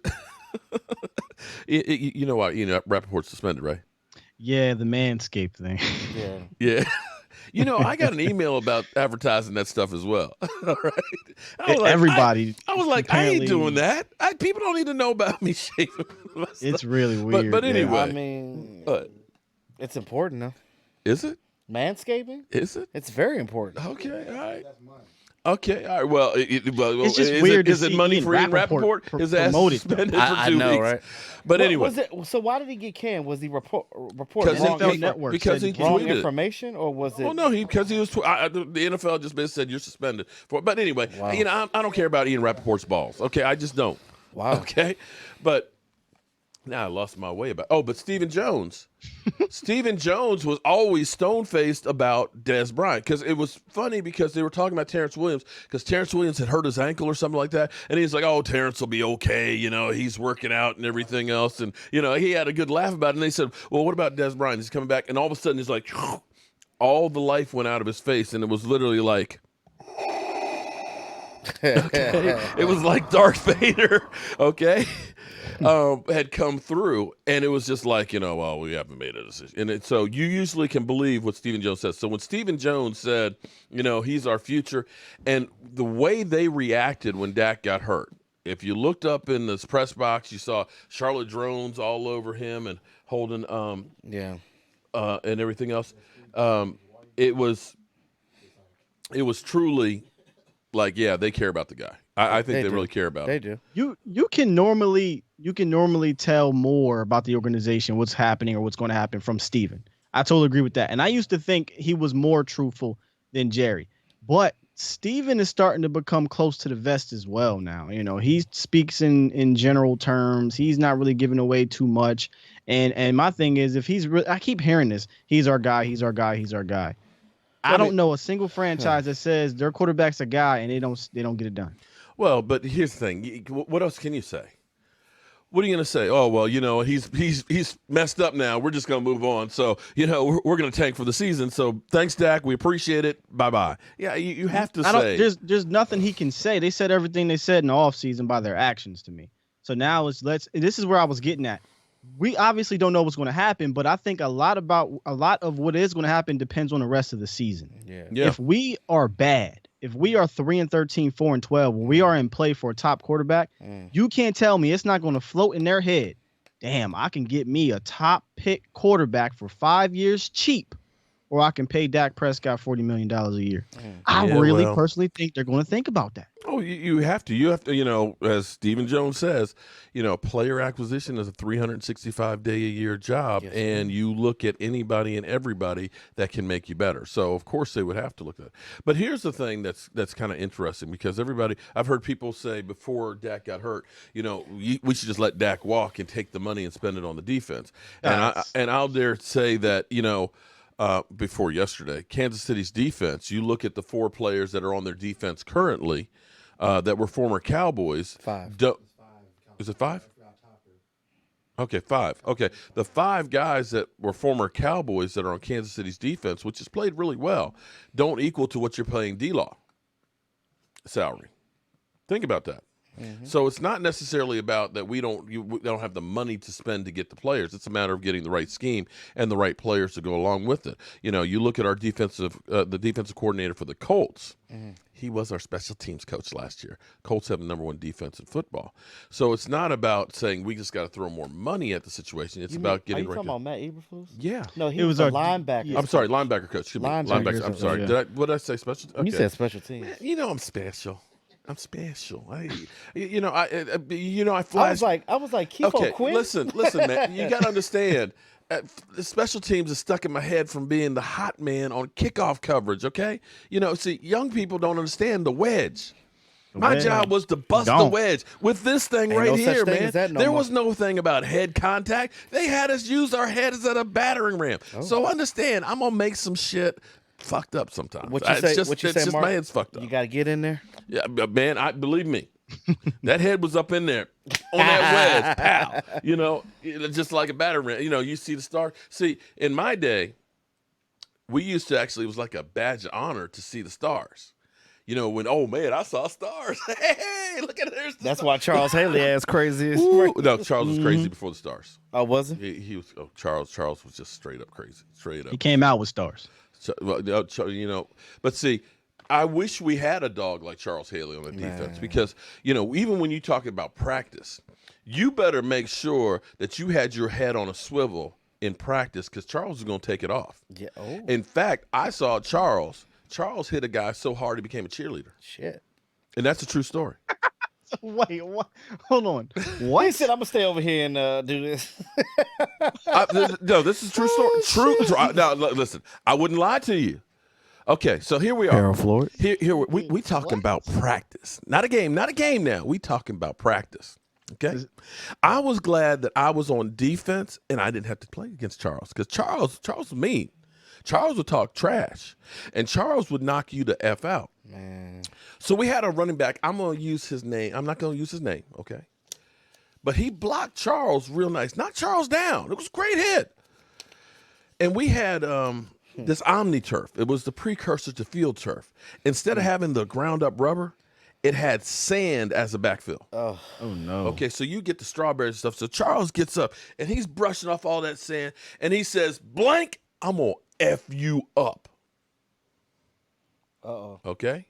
On the next play, Charles makes a beeline, and he hits him. He hits and goes down flat. Boom. Carried off in a stretcher. Damn. Ooh. Jacked up his neck. The doctors told him, if you ever get hit in the neck again, you're going to be paralyzed. And he became a male cheerleader. Well, I'm going to go ahead and head on That's out. crazy. I'm not lying to you. That's a true crazy. story. My man head on out. Sit him head out. Right. Out the locker room. He was a great cheerleader, though. He was a great cheerleader. But I'm just saying. How you go from being see, a running back to a cheerleader? I ain't never heard that one. I Jesus heard anything like Christ. that. That's crazy. But it's a true. I'm not lying to you. That's the truth, though. But in practice, he's a dog. And see, here's the thing about Charles. If you mess up, he gonna be in your face. He gonna kick your ass for not doing what you're supposed to do. And see, you don't really see somebody out on our team that's like that. That is somebody that's gonna get you fired up. Because Charles took winning. Like, if you messed up and we lost that game, you stole something from me, and I'm gonna kick your ass. And I don't see anybody on our defense that's that kind of a leader right now. See, Mark, I think And that may be old school. It's a different generation. This era. It's a whole different You're generation. right. It is old school, but we need that. This era, and I hate to use the term millennial because I'm a millennial, but let's be real. They all friends. They all buddies. They're not. They're not really yelling at each other. You know what? I'm going to give you an example of who I would love to that I wanted in here was my man DeMario. You see that guy fires those guys up, and he leads by. He's not going to be getting there and beat you the crap up. But you understand when he tells you something, you listen, and he will lead, and people will follow. I don't see a leader on that defense. Yeah. No, and a leader is not yelling at the media, telling everybody, "F y'all, I'm playing hard." And I'm talking about Marcus Lawrence. We already knew what you were talking about. That's not a leader, okay? And when the leader of the defense happened to get hurt in the offseason, and that's Gerald McCoy. Yes, I agree. That guy was going to be the leader. Yeah. Everybody told me, "Oh, we gotta keep Tyron Crawford. He's the leader of the defense." Dog, no, he's not. No, he's not. He's the biggest mouth on the defense. But when your mama tell you to shut up and let your play on the field play, Brian Kirk. okay? Yeah, I mean, let's be honest. That's what his mama told him last year. You talking about D-Law? D-Law. His mama let's be told him real. that. And, this year he was kind of like, maybe I'll sit out because my wife, That's his wife. And his wife is like, no, you get your ass to work. You ain't going to be sitting around doing PlayStation all goddamn day. Get a step. I know what you're trying to do. You trying to get on that damn Call of Duty. I see. That's right. You think you're slick. Officially, Coco says soft. Soft. SAWFT. Like man. Charmin, baby. Just soft. Oh, man. So, all right. Think So about here it. we are. Go ahead. Mark, you brought up spending money again. Listen, I'm all about bringing in talent from outside the organization, inside the organization. I'm all about spending the bread because what the hell are you saving it for, right? So I'm not saying go spend $200 million like the Giants did, but if you have a chance to go get a honey badger like you did a few years ago, get a honey badger. If you have a chance to get I hate to say ET, but you know what I mean. Before all this craziness, you had a chance to get an ET. But the problem is you put your money into guys like Tyron Crawford. You didn't evaluate that right. You put your guys into Jalen Smith. You didn't evaluate that right. Now, DeMarcus Lawrence, he played better yesterday, but can we honestly say we've got a real good return on investment with that yet? That he's a $20 million man. Here's the problem with D-Law, though. We restructured him and Tyron Smith both, okay? Do you know what D-Law is cap number is next year? I know it's high. I think it's in the 20s, isn't it? It's 25 next year. They're going to restructure. And just hold on. You can't restructure this thing. Hold on. If he gets cut, it's 44 and dead. They can't cut him. Okay. The next year, it's $27 million. And then after that, it's $29 million. With the way the season, you really can't. And if you cut him after 3 more years, then it's only $8 million as dead money. You don't know what you're married to him. You're not. You screwed up. And see, we're talking about Tyron Crawford. I love Tyron Crawford. Tyron Crawford. He's got a couple of Jobu T-shirts, but you can't look at the $20 million that he's gotten over last year and this year and say you got a return on that. No, absolutely have not. But that's something that my guy KD Drummond. He pointed out a contract years ago that was he thought was worth it. $4.5 million is what he said. He used to write for a website that had Mike Fisher was running or what have you. And Fisher actually brought that back to the league or to the team, and they laughed at KD's offer, saying $4.5 million, that's ridiculous. And so they decided to pay him, what was it, $9 million a year? Mm-hmm. And we have not got anywhere close to $9 million. We have had too many big contracts that have not been bad. Michael Taylor, shout out to you. He brought this up. Most interceptable passes. It's not a stat. That's the new one now. Have you seen that one? Interesting, because that's something the stat that's the new one now. He throws a lot of interceptable balls. They weren't intercepted, but that's a new thing that they're going around with. Well, Dak had 12 interceptable balls. Were they intercepted? No, but they could have been. It's like, oh gee, it's like I'm gonna head on out. I'm gonna head on out on that one. I mean, it's shit is crazy, man. Yeah, it's always something different, man. But we restructured his contract as well as Tyron Smith's. So you're married to Tyron Smith for another 3 years as well. Oh, his contract is a beauty, though. His was, and at the time when they signed it, that 9-year deal, because I remember. I thought it was 10. Was it 10? Probably 10 with the extension or what have you. Yeah. It was, because that's when I actually met Tyron Smith. Because here's the thing. Tyron Smith is scared of Jobu. Let's take a look at it here. Tyron Smith, we met him in Chantilly and autograph signing. Tyron is scared of something? Yeah, he was scared of Jobu. That's a big boy. You see over there, there's a jersey over there. I think that was one of the first ones that got signed by a player. It was actually Tyron Smith with Jobu. And we knew that he was going to be doing the spot for United Way. So we were going to be in training camp. So I said, I'll see you in 2 weeks. And he looked at me like, what are you talking about? I said, I'll see you at training camp. And it was a couple of days after that he got his big contract. And then we strolled into Oxnard. And we're out on the field. And I said, I told you I was going to see you in a couple weeks. He looked at me like, the fuck? He probably didn't remember. Oh, no, he remembered because he remembered Jobu. Oh, because I took a picture with him. He's like, don't share that picture. He's like, don't share that picture. Like, he's like, he said, I'll crush you. No, but seriously, he's like, no. He said, share that picture and I'll crush you. Yeah. But now I've got some people that are saying that Jobu needs to go, that Jobu's the reason why Dak got hurt. Well, no, that's the Eagle fans to tell you that. No, I actually had some Cowboy fans that said it, that blame me for the Dallas Cowboys. How the hell they blame you? They say it's you and that damn voodoo doll is the reason why the Cowboys have the problems. Okay. It's like, I wish I had that kind of power. No, you don't. What? If I had that kind of power, I'd be buying lotto tickets. Voodoo witch. I'd be buying lotto tickets because then we'd be making it rain. We've been making it rain. But no, seriously.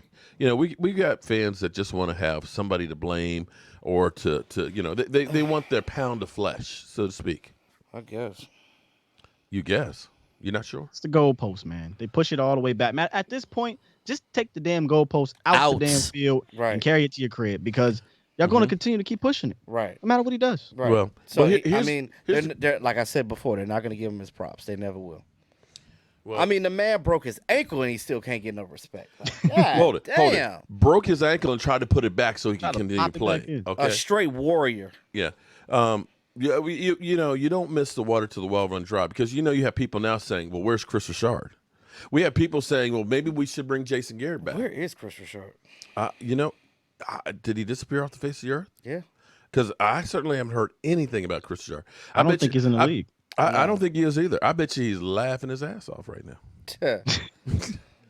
He said they wanted to blame me. Okay, you definitely got your problem. I just think that the issue with him was not necessarily that. I think it was him and Marinelli. It was like you're trying to put a square peg in a circle hole, and you can't do that. Yeah. I think Rod Marinelli and his defenses were two totally different things. They were polar opposites. Yeah. You can't do that. He wanted to be more aggressive, and Rod Marinelli is more like, nah, we're going to bend, be bend, don't break. Bend, don't We're going to break. bend, don't break. And when you think about it, they never, ever let Chris Richard get his guys. He inherited Anthony Brown, Cheetah Bear Wouzier, and Jordan Lewis. He inherited those guys. The one guy he inherited that played in like Chris Richard type of player was Byron Jones. And guess what happened? Byron Jones turned into one of the best cornerbacks in the league. Yep. Sign Andrew Luck? What are you smoking, crack? That boy is tired. I mean, come on. You know, I just love how they just reach at straws. But at least, reaching like hell. Okay, for the future at least, we do have 4 compensatory picks next year. Oh. We got you got a ton of ammo. We got a 3rd, a 4th, a 5th, and a 6th. We got a lot of picks. And see, as opposed to spending a whole lot of money on free agents, you need to get like New England that gets really good at drafting guys, that draft guys that fit their system, play them when they're young, let them go get paid elsewhere, and get more compensatory picks and replace them. They need to go ahead and get an offensive lineman. See, you don't see New England doing the D-Law deals where, you know, we have this mentality of, you know, well, we can't let him go someplace else and get paid, or, you know, we can't live without him. As you can see from New England, we can live without anybody, including Tom Brady. You know, I have to, that's because they got a guy over there who's one of the greatest coaches in any sport, and Bill Belichick. That's right. He's different. He's a freaking genius. And it didn't rub off on his assistants. Nope. I just said this the other day to somebody. I said, Bill Belichick holding back the real juice. He is not telling them what the real secret is, because these dudes have no success, except for the cat in Tennessee. Well, yeah, that's the only one. Now, Brian had one playoff victory, but that's it. Everybody else has been, you know, from Romeo Crennel to Josh McDaniels. What's his name? What's with the Jets? Damn. Mangini. Okay, all these guys. Matt Patricia. Who's the other one? Well, the he's about to get fired. He'd probably be the 3rd one fired. Who, Matt Patricia? I think so. Yeah. He's on the one that was Kansas head coach. Or Notre Dame, my fault. Notre Dame head coach. Oh my gosh, Lou I Holtz? was for it. No. Say again? Lou Holtz? No. I'm going way back. He was. Yeah, you're going way back. I'm sorry. I got hit in the head again. Coordinator when not this decade. When the Texans coach was the Texans head coach now was the defensive coordinator, and it's really when Romeo Crennel was the D coordinator. And that was going to bug me. Somebody in the chat dropped the damn name. Yeah, drop it in there. It's going to bug me. Bill O'Brien? Yeah. Charlie Weiss. Charlie Weiss. Yeah, that's it. Yeah. Charlie Weiss. He didn't do crap either. All right. See, that's what fans said. They take up the slack. Now you talk about a coach that don't have a great track record. Neither does Mike Nolan. He inherited that defense with the Ravens. Yeah, with Ray. Yeah, with Ray. Yeah. This is true. But I tell you what, though, I did like what he was doing with the linebackers in New Orleans. I did like that. And maybe if we can get that effect with our linebackers, maybe if we can get Van Der Esch back and his body doesn't bust on us, maybe that'll help. Because Joe Thomas is actually playing pretty well, and better than you would expected. Yeah, I like Joe. And that may be from Nolan. And you look at Aldon Smith, the way he's been playing. That's another one you got to say, okay, you've got pieces in there. And you can't honestly say that we've had primo players across the board as far as our defensive backfield. But you do got to understand that, like, our players don't suck. I don't believe that they suck. Because we've seen, like Sky, we've seen Xavier Woods play better than that. We've seen Jordan Lewis. How many times have we talked about Jordan Lewis before? It's like, oh, he's a monster. He's a dog. He's out there, fighting Dez Bryant and stuff like that. We talked great things about him before. That's why I said I think they're casualties of this scheme, man. They just don't know it. See, I'm not all the way there yet. I can't sit here and be a hypocrite, because if anybody listens to my show, I don't think it's the scheme right now. I do think it's a product of talent right now, and I think a lot of that is because you're without, Sean Lee, LVE, at one point Anthony Brown, Jordan Lewis, Cheetah Bear Wouzier. You're playing with Darian Thompson, and no offense, Donovan Wilson, but Donovan Wilson. I agree with you on that issue. Yeah. I agree with you on that issue. We do have parts that are that are, lowly. I mean, I was speaking more of the cornerbacks, but yes, the safety is a problem. The safety position is a problem. I don't know why they got rid of Clinton Dix, because you're not going to sit here and tell me you're not going to sit here and tell me he was worse than Darian Thompson. There's no way in hell. There's no way in hell.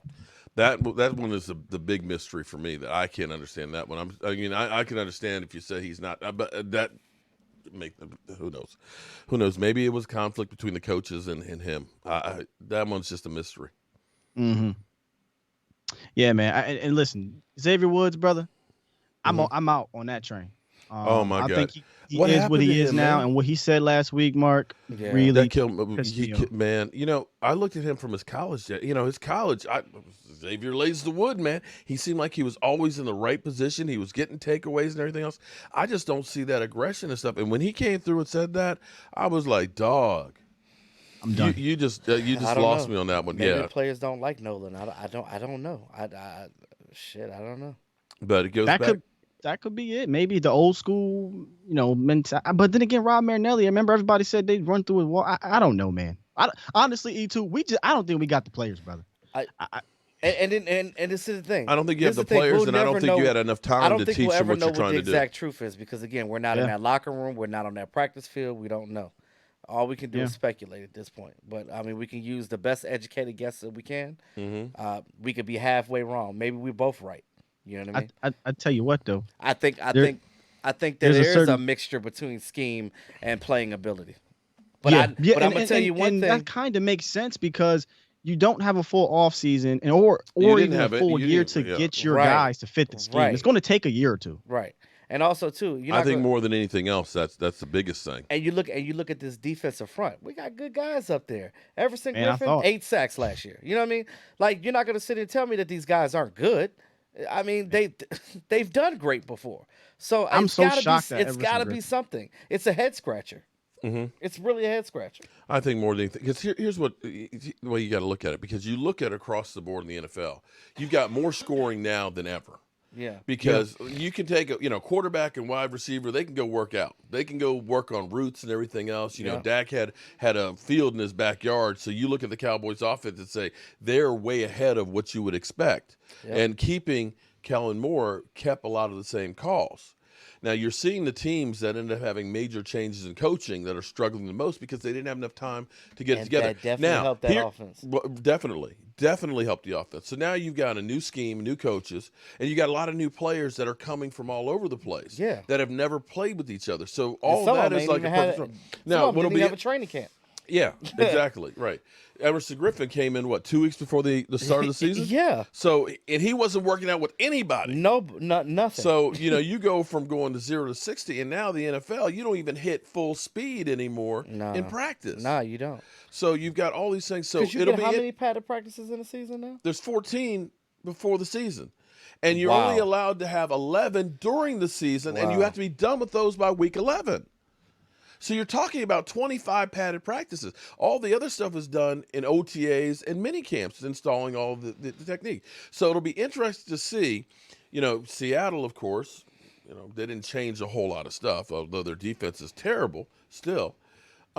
But it'll be interesting to see as the season goes on, these teams that have new coaches, how their defenses and things come along. And I think you'll see the Cowboys defense, that sooner or later, maybe some of the light bulbs start going on with some of the guys, or you start getting more comfortable with the system that they may play better. But let's be honest here. We got to do better than what we even did yesterday. We can pat ourselves on the back and say, hey, we got a victory, but it was against the Giants that are 0-5 without Barkley.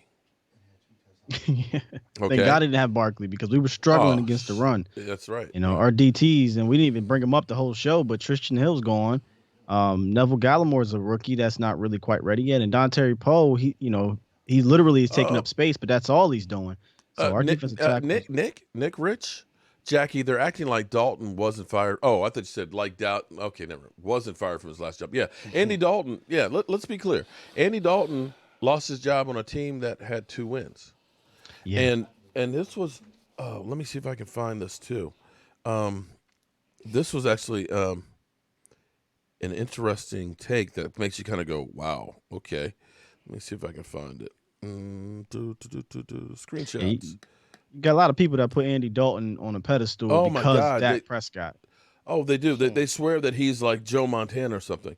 And I hope he does great. I hope he wins us a Super Bowl. But come on, guys. Okay, now this is an interesting thing. Not a replacement. This is from Babe Loffenberg. Okay, now because I say things about people I'm not credible. Okay, because I'm just Joe the fan. Andy Dalton has lost 7 straight games as a starter, decided by 1 possession. Going to yesterday. Last one, of course, the last one he won yesterday. The last one he won before that was Tampa Bay Week 8, 2018. Yesterday actually didn't count because Dak Prescott was a starter. So I got one for you that'll blow you. Well, I don't know if blow your mind, but Andy Dalton in the playoffs is 0-4. Playoffs? You're talking about playoffs? Playoffs. 1 touchdown and 6 interceptions and a career passer completion percentage under 55. Yeah. Okay. But 4 years in a row, 0-4. Also, I talked about that too. But they're like, but he doesn't have the players that Dak. Yes. If you put him on the Cowboys, he'll. But I gotta kind of piggyback on that a little bit because it does matter. We talked about quarterback does need people around him, right? Who did he have outside of AJ Green though? I got you, E2. That's all I'm saying. You ready for this? Yeah. We forget he had AJ Green, Marvin Jones, Mohamed Sanu on the team, and Tyler Eifert. Oh, Tyler Eifert went to the Pro Bowl. He did have Tyler Eifert. He had a running back tandem in Giovanni Bernard, and I forget the other guy's name. They were Jag players, but they had pretty solid years under Andy Dalton. Not Zeke Elliott, I get it. His offensive lines routinely ranked in the top 10 in sack percentage. And his defenses, Mike Zimmer was the defensive coach over there. They always had good defense. Like we know they had good defenses, right? And I just personally went and looked because I'm like, you got to be kidding me. People saying his teams were trashed. They weren't trashed, number one. So we had what's the cat? George Iloka. I really like George Iloka. We had him on the show a few times. Yeah. And I said, hey, George, why are people acting like your teams that you played on with Andy Dalton were literal trash? He was like, that's ridiculous. That's ridiculous, Sky. Our teams were not trash. We had really good teams. And if you go back and look at those games, they didn't lose in the playoffs because the team was trash. Their quarterback sucked. Okay. I got to play something here. Let me see if I can get this in here right now. This is Jason Hatcher. I'll give you that. Okay. Actually rips Dak Prescott. I mean, better. Hold on. I want to just send my prayers out to Dak. But me personally, I'm going to say this, man. That young man and the team around him should have never allowed him to ever touch the field if he didn't have a long-term deal. 2 years ago, I remember him. He should have been paid. He had great numbers. He bet on himself again, played out his rookie deal, had elite quarterback numbers. Then he came back and said, I'm going to bet on myself again, get franchise tag. You can't ever bet on yourself in business, and especially in a violent sport like football, because 9 times out of 10 you will lose. Every day you walk off that field, I guarantee you, I remember coaches, every time we walked off the field, y'all came out healthy, y'all came out healthy. It's such a violent sport. You can bet on yourself when you're supposed to bet on yourself. There's no way in the world that his team should allow him to bet on himself during this situation. He should have been in a comfortable situation with a long-term deal. Now he got to start all back over again, rewind 4 years back when he came in as a rookie and prove himself all over again, that he can play again, that he can work through an injury or whatever. His team around him shouldn't have never, ever allowed him to step foot on the field. Hey, cut that shit out. Lesson learned, man. Well, Jason, come on, man. But he has a point there, though. He should have got a long-term deal on that, though. What is D-Law gonna say, bro? Don't get your bag. Don't know what? Sit out. Don't get your bag. What are they supposed? $31 million is on the table. We act like it was pennies on the table. Right. He can't just not sign that franchise. That's pennies compared to say like the $200 million that Kirk Cousins is gonna have. No, but what Hatcher is saying is they should have told him not to play. And I know Law is huge on this. Law's like, I told you shouldn't have played. That's I'm sorry, but that is kind of crap. There's no. This isn't. What's the running back that did that? What's his name? From the Steelers. Le'Veon Bell. Le'Veon, yeah. Yeah, how's that working out? Yeah, but see, here's where he's with the Jets now. Well, it ain't done jack. It ain't done shit. Ain't done nothing, and lost out on money. He lost out big time on money because he could have stayed with the Steelers and had more money and stuff and had a better chance of winning something. Some of these guys. Here's where you understand. But you got to understand, Dak's thing is his agent. His agent was all driving that. Well, that's all Todd France. Well, but here's where you understand. Remember when Russell Wilson, who had already been paid, came up to his next contract and he said, if I don't get a contract by the 15th of April, I will never sign a long-term deal with you. Right? You remember that, right? And they got it done the 15th, like 11 o'clock at night to make sure he got paid. Now, Dak Prescott could have held out until, training camp started and everything else. But this guy built a field in his backyard and worked his ass off to come out here. This guy, as soon as the season's over, he's out working with the guys all over the country and stuff where they're working out trying to constantly get better.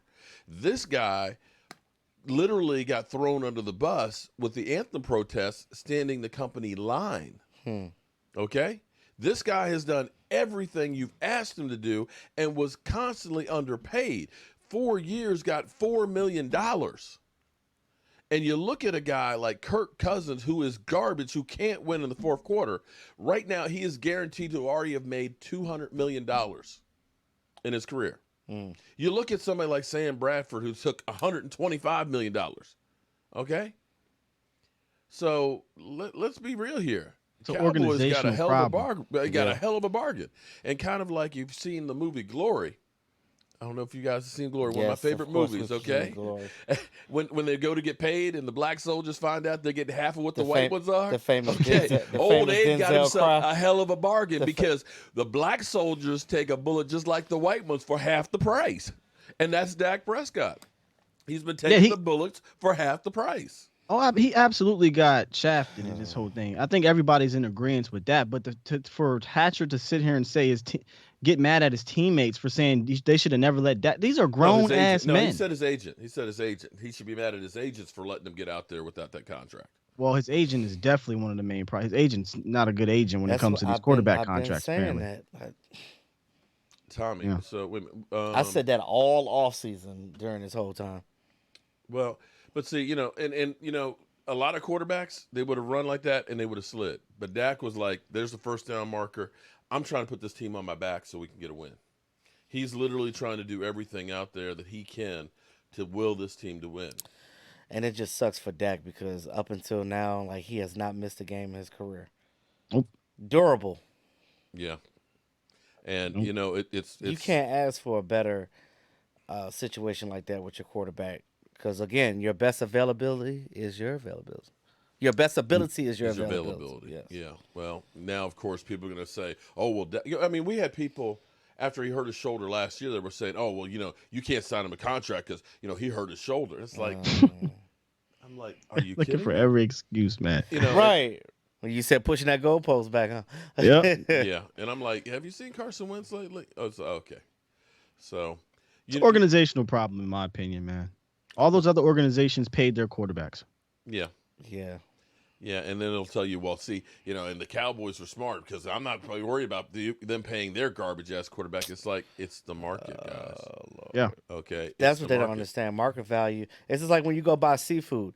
You get a crab cake. It's a different price depending on the season. Market value, baby. You paying what the market says. Well, see, here's the funny thing is before they were saying, well, nobody deserves to get paid more than Russell Wilson. Funny, they didn't say that about Watson, did they? No. Nobody said anything about his contract when he signed. They're like, oh, he got what he deserved. He should have got somebody. I heard somebody say he should have got more. Like, what the fuck?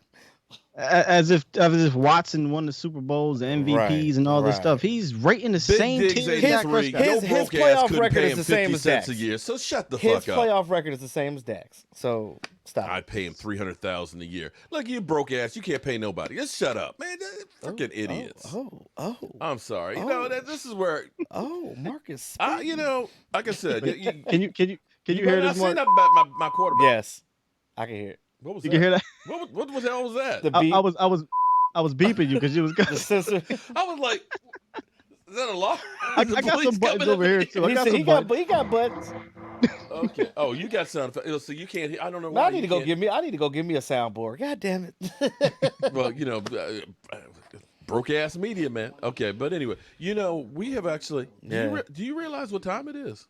Oh, we went in a super overtime, didn't we? Oh, is this overtime for y'all? Yeah. Well, we only an hour. Sometimes an hour and 15 minutes. Damn. But see, I'm not young like you guys. See, I gotta take my ass home and go to work I'm tomorrow. old folks where I have to take a nap. Okay. I got to get my sleep. There'll be times on my show I have to be like, oh dang, we over 2 hours. Let me go, man. I got a button that I press. If I don't press the button, I don't leave. I got a wife too, and it's kind of like, yeah, you kind of running over today, aren't you? Getting that text message. Yeah. Well, now you got the text message. He's probably gone to bed now, and you know how when you go to bed. You don't get it when you get into bed, though. Get that look. No, she like, on that damn YouTube. On that damn YouTube. You ever see that meme where the wife is like, he probably over there thinking about other women, and then the guy's like, damn, I wish my Cowboys can get it together. Right. That's it exactly. Yeah, she knows I'm. Shout out to the ladies. She knows that the Dallas Cowboys are my other lover. Mm-hmm. Shout out to the ladies. That's truly there. Hey, but before you get everybody out of here, though, man, hey, I really appreciate you bringing me on here with you and E2 Blue Mark. This was awesome, dog. I definitely would love to come back, brother. Okay, but you know what? In honor of the Giants, this was last year at training camp. This is when the world was different. You remember when the world was different? When we could actually go to training camp? It's faint memory, but yeah. Okay, let's see. Here we go. Okay, so I'm here. We found more Cowboy fans. We finally found the one Giant fan here. That says they fucking suck. They need to get it together. Damn. You heard it here first, guys. Rashid, that's for you, buddy. At least he is not in denial. Eli, tighten up. Nuh-uh, tighten it up. Go home, Eli. We good now. We done. Yeah. Actually, I'm hoping Eli continues to play. Don't say about Eli now. He always beats y'all. Yeah, but you listen. Oh, boy. All right, so we're getting out of here in one piece. It's been a great peace out. I'm now seeing the video on YouTube. Yeah. That was actually at Redskins the Washington team's training camp last year, back when you could actually go and do stuff. And I hope that we can get this stuff together because, man, I do too. I miss actually being able to get together. Now, don't get me wrong, it's been going fun. To the games, it's been fun tailgating. being here for the games and doing all this stuff with everybody and all. But I miss being able to actually go to the game and meeting all the fans and stuff. But again, I better see. Listen to me. I better see 100 of y'all, at least 100 of y'all subscribing. And let me put the link down again, right here, to my man Skywalker Steele's channel. Okay, Dallas Cowboys. Network. Hey, damn, he a network. I'm just broke ass media. He a network. Shit. I ain't no network How yet. I get to be a network? Trying to get there. Right. Okay. Damn. Gotta build it. But if you like what we did, hit the thumbs if up. you build, and say, hey, they come. Man, we tired of seeing you, Mark. Get Skywalker on here more because you old. He look young and look better than I do. Because I know the ladies are kind of like, yeah, it's ladies' night. We got Skywalker up in here. Ladies' You night. gonna get me in trouble, man. You gonna get me in goddamn trouble. Oh man. Well, hey, why should I be in there by myself? Trying to get me in the day go back. But definitely go ahead and check out my man Skywalker Steel. Thank you, man. It is time though to get our shot glasses. We got a lot of you guys. I know, Mike. We done sent out a whole lot of shot glasses. I need to get the pictures. I need to get the pictures of you guys with your shot glasses, okay? Because hey, I want to see you. You see me every week, okay? I want to see you. So get that shot glass ready, and here we go.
right, everybody. I appreciate you guys being here.